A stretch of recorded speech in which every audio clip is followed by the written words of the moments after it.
পৃথিবীর দীর্ঘতম সমুদ্র সৈকত কক্সবাজারে প্রদর্শিত হলো আইসিসি চ্যাম্পিয়ন্স ট্রফি। পর্যটন নগরীতে কড়া নিরাপত্তার মাঝে ট্রফির সাথে ছবি তোলেন দর্শনার্থীরা। বৃহস্পতিবার বাংলাদেশ ভ্রমণের চতুর্থ দিন ট্রফিটি প্রদর্শিত হবে রাজধানী ঢাকার পান্থপথে।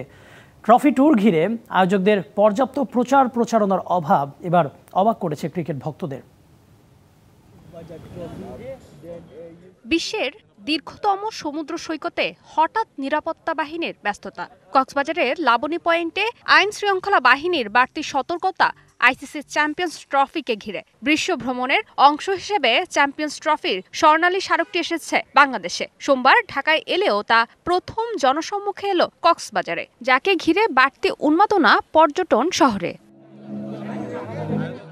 সকাল 10টা থেকে বিকাল 4টা পর্যন্ত সমুদ্রের বালুকা বেলায় নানা আয়োজন ছিল এই ট্রফি ঘিরে। পর্যটক ও ক্রিকেট প্রেমীরা পালা করে ছবি তুলেছেন ট্রফিটির সাথে। যদিও এই ট্রফি ট্যুর ঘিরে পর্যাপ্ত প্রচারণার অভাব ছিল না।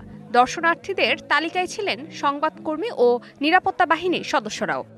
আশা করি আমাদের দেশ এভাবেই বিভিন্ন ধরনের চ্যাম্পিয়নশিপ জিতে এনে আমাদের গর্ব আরো বাড়াবে।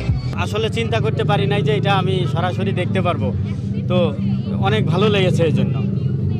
16ই নভেম্বর পাকিস্তান থেকে শুরু হয়েছিল চ্যাম্পিয়ন্স ট্রফির ভ্রমণ, যা একে একে যাচ্ছে অংশগ্রহণকারী সবকটি দেশে। পাকিস্তানের পর আফগানিস্তান হয়ে বাংলাদেশে আসে ট্রফিটি। যদিও ট্রফি ট্যুরের দায়িত্ব থাকা দুবাই ভিত্তিক প্রতিষ্ঠান ডিপি ওয়ার্ল্ড ও বিসিবির নির্লিপ্ততা অবাক করেছে স্থানীয়দের। তবুও পুরো আয়োজন ঘিরে আইন শৃঙ্খলা রক্ষাকারী বাহিনী ছিল সতর্ক।